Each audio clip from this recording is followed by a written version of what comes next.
Today we're making a winter wonderland cake. It is full of white chocolate buttercream, and I made it ombre on the inside, on the outside, and on the top.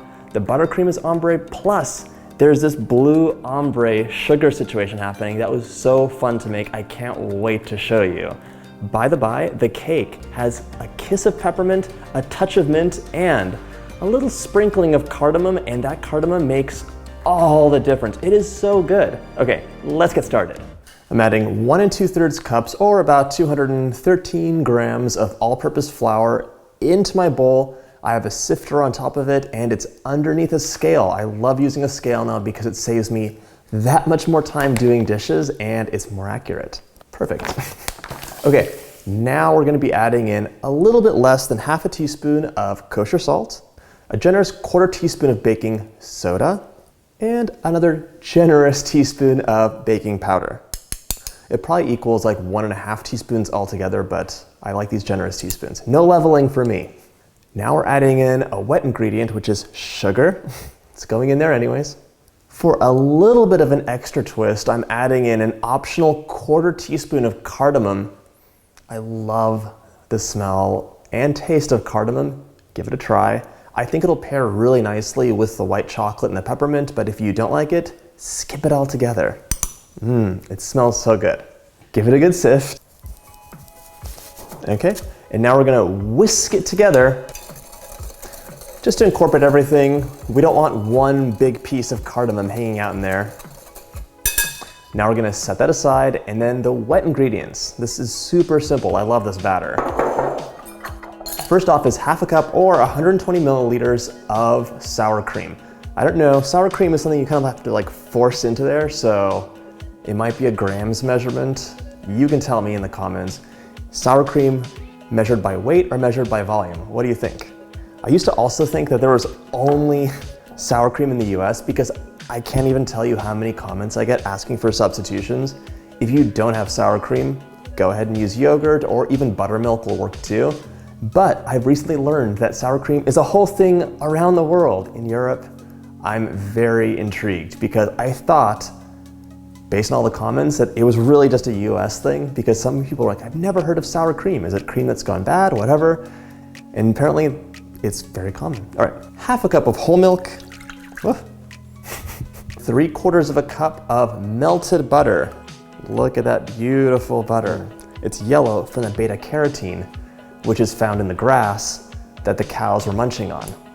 Unless this butter manufacturer was sneaky and just dyed the butter to make me think that, because fancy butter is supposed to be more yellow. I actually like the cheap butter, by the way, because it whips up to be really white for buttercream. A lot of people ask me, like, how do you get your buttercream so white? Well, there's two things. One, if you want it like white, go ahead and use a meringue-based buttercream like Swiss or Italian. Click up here for my Swiss buttercream video. It's really fun. It's so smooth and silky, not too sweet. But if you're making American buttercream, go ahead and find like pale butter. I actually couldn't find that butter, so my buttercream today is gonna be a little bit yellower, but here's the other tip. If you have that yellow butter and you're making American buttercream and you want it to be white, whip it for longer. Keep it on low, walk away, do some laundry, come back, and it'll be nice and bright. So now we have 3 egg whites that we're gonna put into this batter. You can use the yolks if you want, just half the amount of sour cream. Usually I would say this is to give you like a nice white cake, but that bright yellow butter is staring me in the face. I could have just used the yolks. I might save them to make some pastry cream, or I can make a nice lemon curd. The yolk broke, not a big deal though, because it's a lot of yellow butter in there. Okay, into the wet mixture, I'm adding 1 tablespoon of vanilla extract. And because this is a winter wonderland cake, I'm adding in half a teaspoon of peppermint flavor. You can up the peppermint flavor if you want. You could even add in like about half a cup of crushed candy canes at the very end if you want it to look a little bit speckled and festive. Now we're gonna whisk this up just so everything's nice and combined. It smells really good. Before I add this to the dry mixture, I'm gonna take a second and prep my pans. I'm using 6 by 2 inch Little baby pans. I love this size for cakes. If you wanted to make an 8-inch cake, double the batter. And if you want to make a 9-inch cake, triple the batter. It's a lot of eggs, a lot of flour, a lot of vanilla, but that's the way it goes. If you have a party making a big winter wonderland cake, triple that batter. I'm buttering and flouring my 3 6-inch pans. Now, normally I would like to use cold butter because it's less messy, but all of my butter is at room temperature because I'm making a ton of things today. And one of them is not pastry, so I don't need any cold butter except for this. So it looks, look at this, this is crazy. So don't be afraid to use your clean hands to spread it around the pan, just like that. I know it's kind of crazy, very moisturizing, but you want to get that butter all the way around. You could also use baking spray, which is like oil and flour mixed together, but it's kind of expensive and there isn't that much in there, but it's very convenient. Okay, now let's take a tablespoon of flour and kick it around those pans. Dump it in, shake it around, now tap it around. Once ready for the next pan, dump it out. Look at that, perfectly powdered. My cakes will just like slip out, no problem. Really make sure that your cake is pulling away from the pan before you take it out of the oven. That's my surefire cue for the cake being ready. Okay. Now it's time to add that wet to the dry and then add them into the pan. I was watching an old episode of Martha Stewart and she showed me how if you're lifting something heavy and turning it over to use your spatula or whatever as like a support. Okay, I'm getting all of this out of the bowl. This recipe doesn't waste any batter, so there's no snacking for you, unfortunately. Whisk it up. You could do this with electric beaters with your stand mixer, but I don't see the point. Oh my gosh, that cardamom is really coming through. It's so fragrant. I feel like cardamom is totally underutilized in the US. Okay, now we have a nice, silky, fragrant batter. Ooh, so nice. We're gonna add this into our pans. I'm just gonna use the scale to measure it out and make sure each pan gets the same amount of batter. And then I'll put on my cake strips. I know from making this recipe so many times that with my Fat Daddy-O's pans, this is gonna be about 450, 460 grams per layer. Now I'm adding on my ratty old cake strips, which are just really wet fabric strips that you can make or buy. These are Wilton and they're like very old right now and they get a lot of use out of Preppy Kitchen. They give me really flat cake layers and the sides are not gonna be caramelized or burnt. Just make sure they're tight on there so they don't fall off. If you want to find out how to make your own cake strips, how they work, click up here for my How to Get Flat Cake Layers video. It might be life-changing if you have domed cakes that are crummy.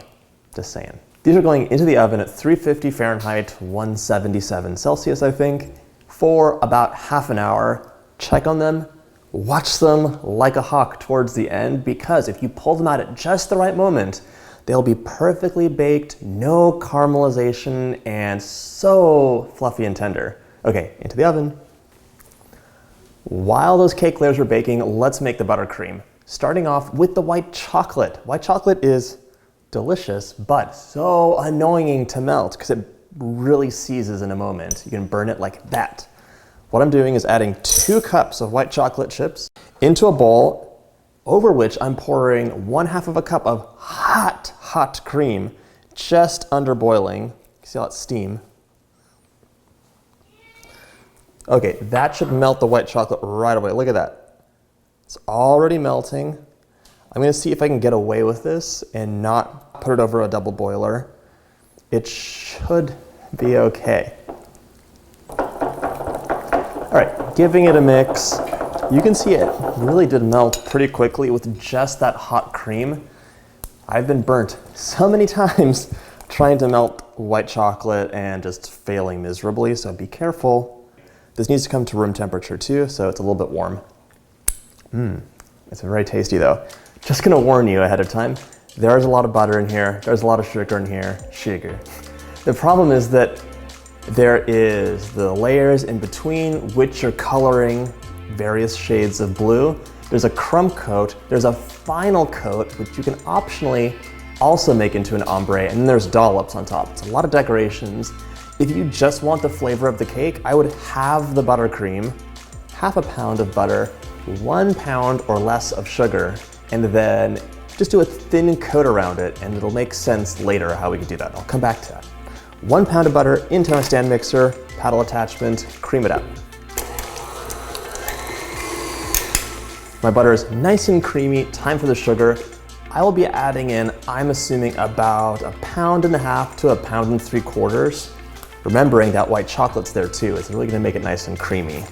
So start off maybe like 1/2 pound at a time. You can really eyeball it, it's just about the mess you're making. How much can you stand? Gonna cover the mixer in a tea towel, mix on low. Oh, good, perfect. Let it mix for a few minutes. Just walk away, come back later. All right, once that sugar's in there, add in like 1/2 teaspoon of salt, 1/2 teaspoon of peppermint extract, and a little splash of vanilla. Smells really nice. Now for more sugar. Tea towel back on just in case, and mix on low, increase the speed. Let's just take a look. This is actually done, but as you can tell, very yellow. I mean, this looks yellow, right? That's white, that's yellow. Not the best for decorating. So what we're gonna do is just let it whip up for a bit. I'll be back in like 4 minutes. Okay, take a look at this now. Whipped up, so much more fluffy. Can you tell how white that is now? Really, really nice. Now I will say, because you whipped more air into it, you're gonna have to give it a final whip just before piping because it does get a little bubbly. Word to the wise. That's for meringue buttercreams too. I do it for all buttercreams. I never leave buttercream in the piping bag because it just loses its consistency. Perfect, and time to add in our white chocolate. Well, look who came over for a visit. Moi? Yes, my mother. Hi. Hi, Angel. She's coming to visit the grandkids, but I was like, come over here for a sec. I visit you all the time. So I'm making a white chocolate buttercream right now. Oh, lovely. Look at this, look at this, look at this. It's just gorgeous. Look at that drizzle. Yeah. That is so luscious. So it's basically room temperature now. I'm gonna add this into my mixer while it's running. Just in a stream. Looks beautiful. Oh, it changes the consistency so much and makes it really luscious. Silky. It's gonna be delicious. Just add that all in there. Let the mixer run for a few minutes so it all incorporates. Look at that, it's so silky. Okay, thanks. I need to make sure this is well blended. Yeah, she's gonna scrape the bottom for me. So we can just let this run for a little bit. How does it taste? Heavenly. It's really nice. I want more. Okay, we're gonna let this run, and then it's gonna be time to distribute this into several different batches because it's gonna be a blue ombre cake. I knew it. These cake layers are just out of the oven. One is still in there for like 1 or 2 more minutes more, and you can see the edges are pulling away from the pan. That's your key. If you're concerned about it releasing, this is what I do. Tap, tap, tap, tap, tap, tap, tap. Just like tap it side to side, and it kind of helps the sides dislodge and the bottom too. Like tap, tap, tap, tap, tap, tap, tap. And if you're really concerned, use a little knife and just carefully run it around the edge to make sure nothing is holding. Now let's dump it out and see how it goes. And nice. It smells delicious. Nice. See, very soft. Look how pillowy soft that is. Perfectly flat, even underneath. There's no like doming or sagging, and this one is a little bit darker. That's fine. This is still super soft. That last piece just came out of the oven. It's always a personal challenge for me to bake it just until it's done. So I have had some underdone cake catastrophes. Now, that's so hot. By the way, it just came out of the oven. Look at that. It's the best one yet. So flat. These smell amazing. Okay, now cool down to room temperature. Let's get our buttercream handled. I'm gonna divide my buttercream into 4 batches, 3 of which will be colored, 1 of them is gonna remain, light yellow. And I just wanna share this with you. So right now, this buttercream is I'm gonna say it's pretty weak. Like it's holding onto the spatula a little bit. It needs to cool down a bit because that white chocolate ganache that I poured in there wasn't totally room temperature. I jumped the gun. But here's the deal, it will set up to be even firmer than regular buttercream because that chocolate will harden. So fear not, it'll be okay. It's a really luscious buttercream, and if you hate American buttercream, this might change your mind. It's almost like a whipped ganache, which I know is very popular. Let's start off with 1 batch, and we're gonna color this 1 batch and see how it turns out, because 1 drop of blue food coloring goes a long way. Give it a whip. That is a very, very bright blue. About as blue as I wanna go. So what I'm gonna do is take a little bit of this blue, plop it into here, and then add some more buttercream. Now this will probably be my lightest batch. Beautiful, it's like a seafoam green. All right, I'm gonna keep playing around with the colors. If it's too bright or not bright enough, you can go ahead and add more, add less. This will be my darkest. I'm gonna lighten it up a bit. This will be my medium one. Mix that together. All this from 1 drop of blue food coloring. I told you it's powerful stuff. Unlike green, where it's hard to get a nice green.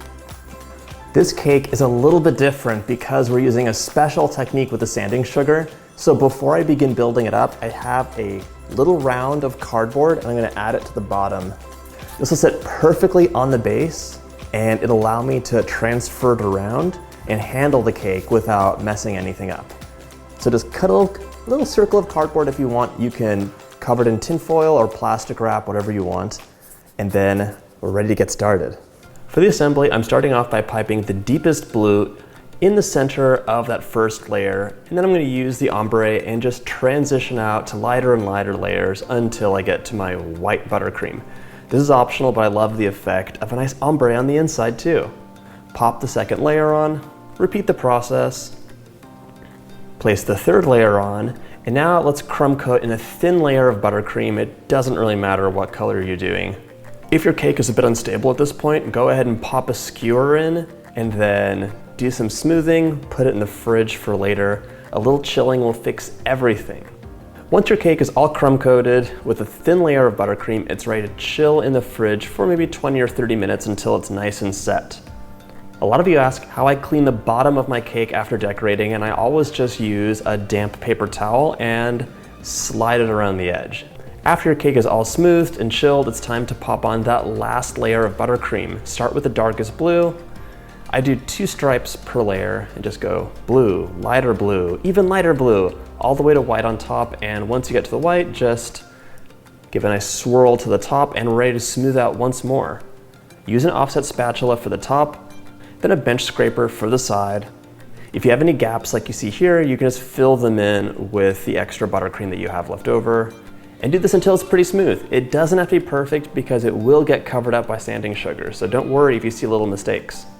After the cake is smoothed to your satisfaction, go ahead and chill it once more, and then we're ready to get our sanding sugar in order.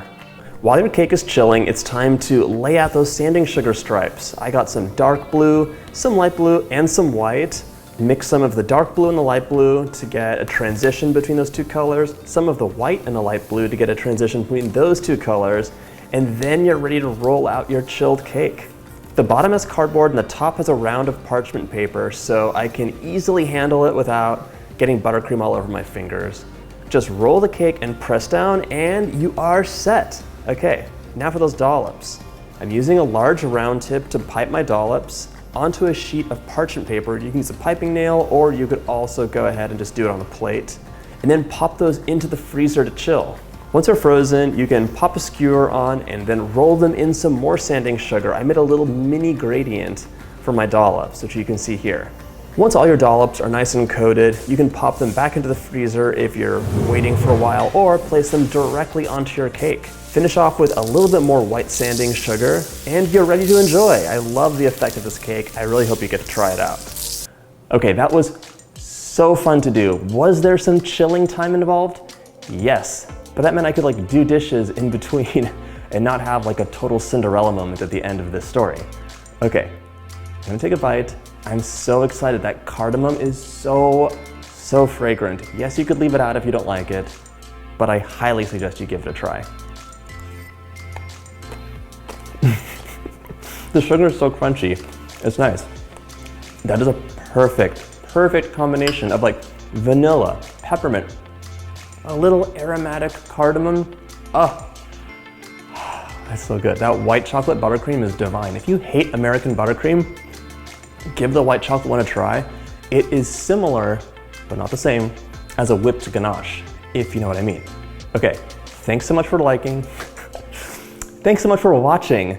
Don't forget to hit that like button, subscribe, and if you have any questions, leave them in the comments below. Bon appetit.